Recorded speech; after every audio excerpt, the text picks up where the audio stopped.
Hello students, देखिए कल last में हमने ये किया था कॉमन डिवीज़र और ग्रेटेस्ट कॉमन डिवीज़र की डेफिनेशन अच्छे से क्लियर कर दी थी। नेक्स्ट डेफिनेशन है लिस्ट कॉमन मल्टीपल LCM। ये भी आपने पहले पढ़ा है। लैंग्वेज में क्या है कि कोई भी number number m is called LCM of A and B if A divides m and B divides m। और m के अलावा कोई दूसरा नंबर अगर A divide C and B divide C करता है तो जो दो डिवीज़र हैं देन m डिवाइड C, तब ये नंबर m LCM बनता है। और दो नंबर्स के LCM को AB क्लोज ब्रैकेट में लिखते हैं और ओपन ब्रैकेट में GCD लिखते हैं।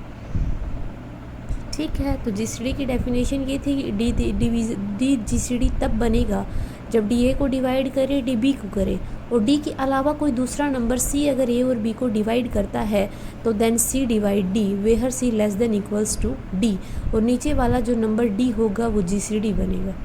लिस्ट कॉमन मल्टीपल जितने भी रहेंगे उनमें सबसे लिस्ट, लेकिन डेफिनेशन की ज़रूरत तब पड़ती है जब थ्योरम्स में जाते हैं।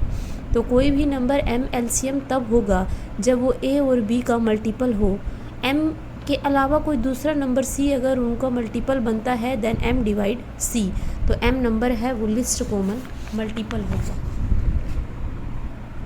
अब नेक्स्ट देखिए थ्योरम है if A equals to BQ plus R। अगर A equals to BQ plus R इस फॉर्म में नंबर लिखा जाता है तो आपको प्रूव करना है कि A और B नंबर का GCD बराबर होता है B और R नंबर के GCD के। ये प्रूव करिए।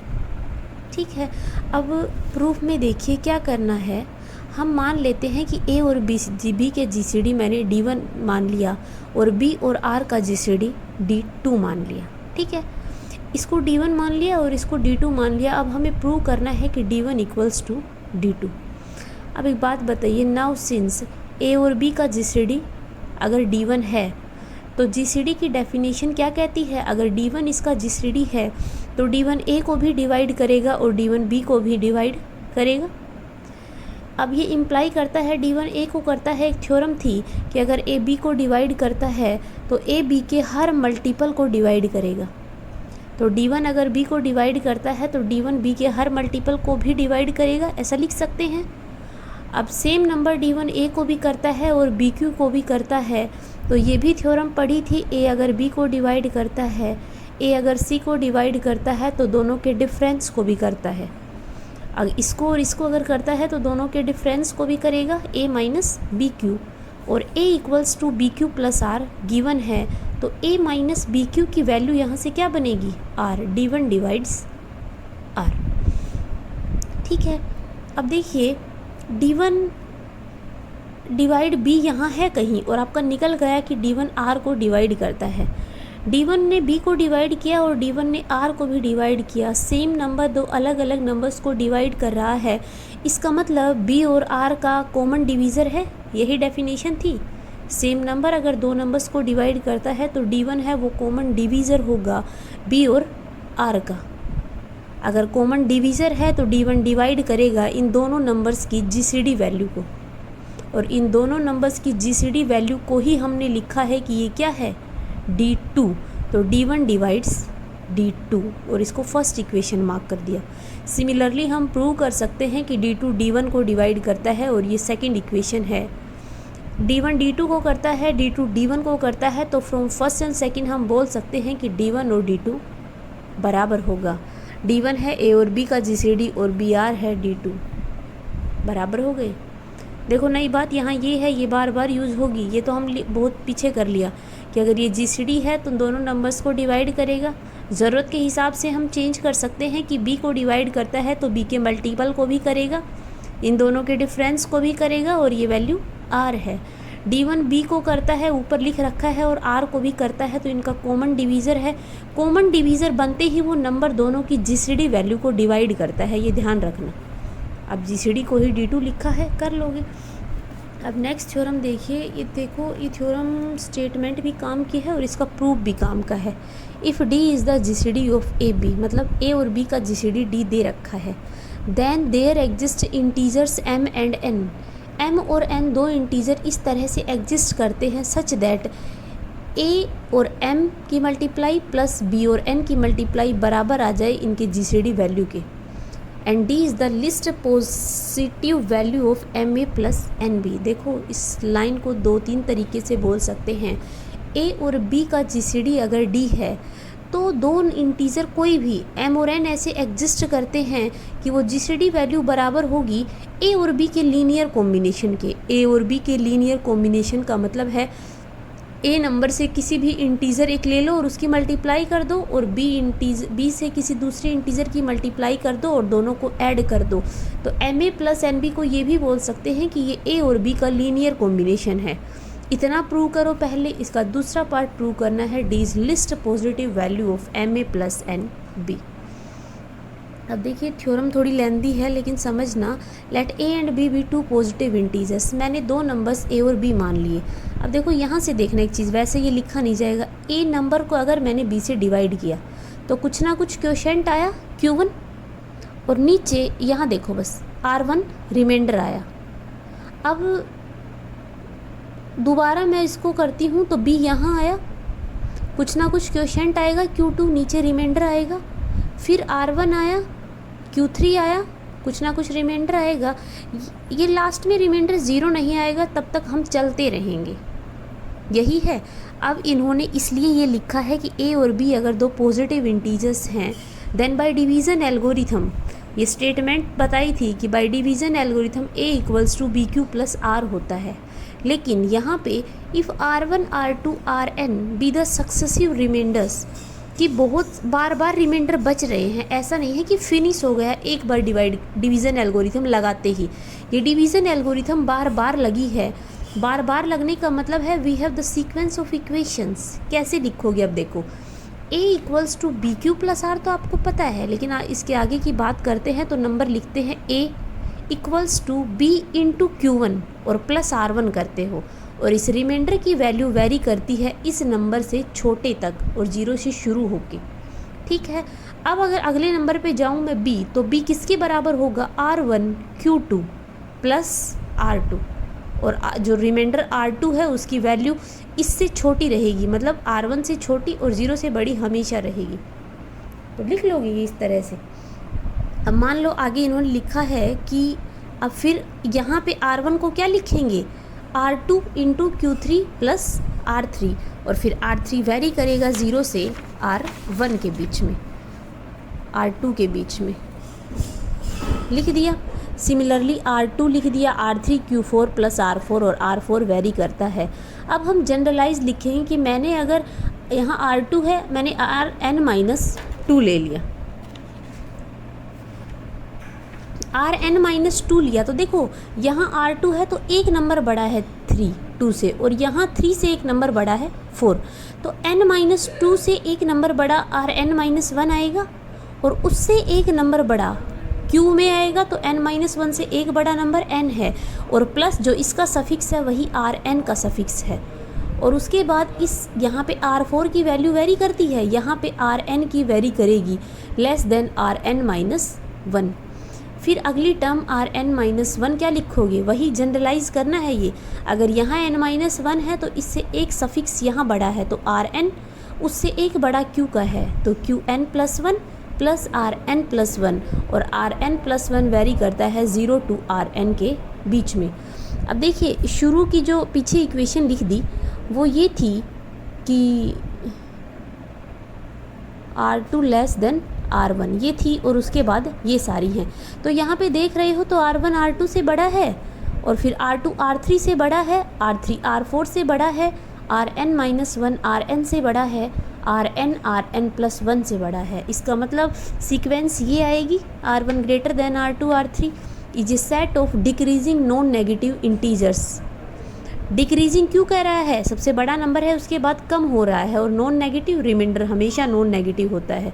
अब ये कह रहा है this process must terminate after a finite number of, भाई ये स्टेप कहीं ना कहीं तो रुकेगा, और ये तब रुकेगा जब लास्ट रिमाइंडर 0 आ जाएगा, वहीं हम रुक जाएंगे।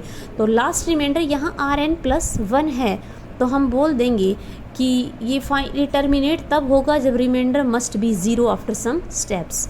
Rn+1 0 हुआ, ये 0 होते ही ये इक्वेशन क्या बन गई? R N minus one equals to R N into Q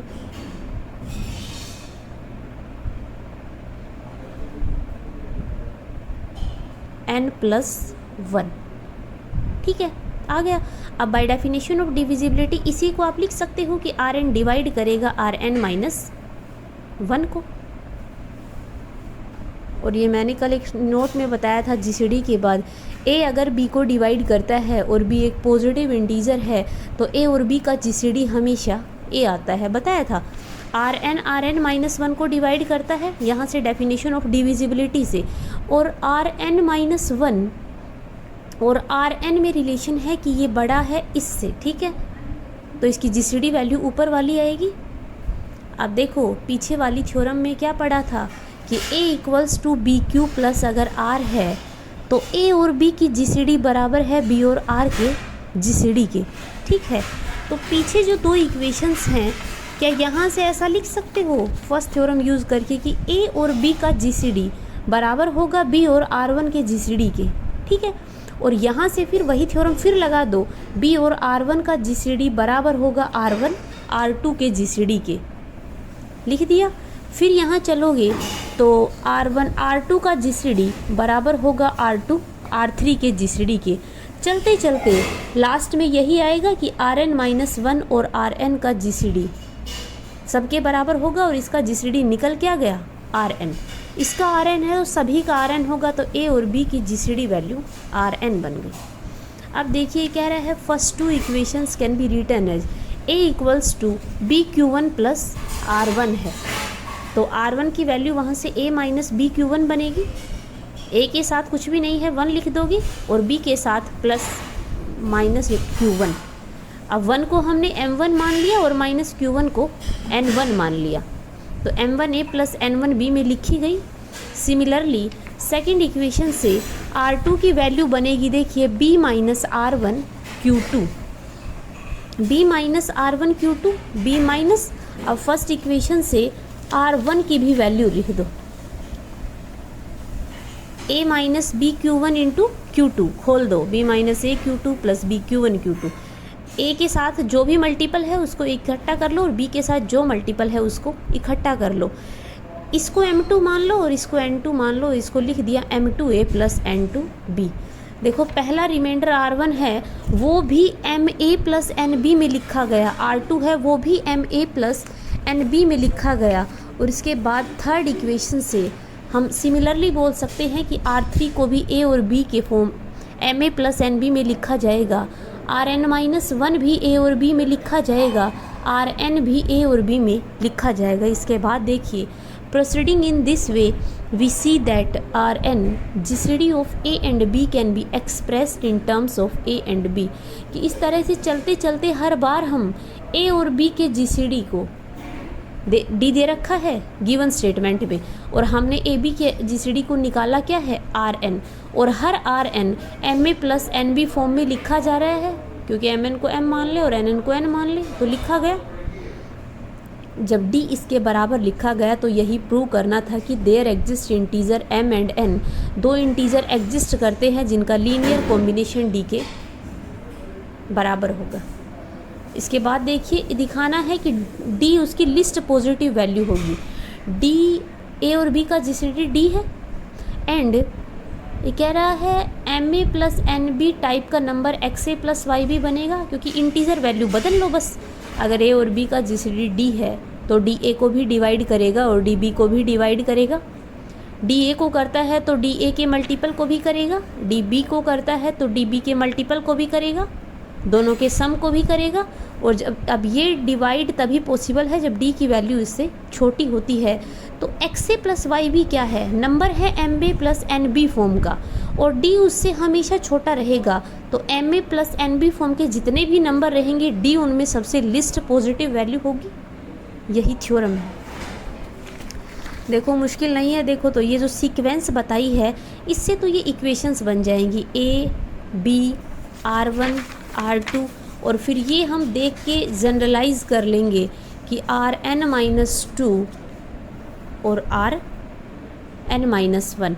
ये अब यहाँ से देख के सारी इक्वेशन से आ रहा है कि R1 सबसे बड़ा है, फिर R2 है, फिर R3 है, तो डिक्रीजिंग है, नॉन नेगेटिव है। ये प्रोसेस कहीं ना कहीं जाके रुकेगा। हम मान लेते हैं कि लास्ट स्टेप पे जाके ये स्टॉप होगा, मतलब रिमाइंडर ये 0 होगा।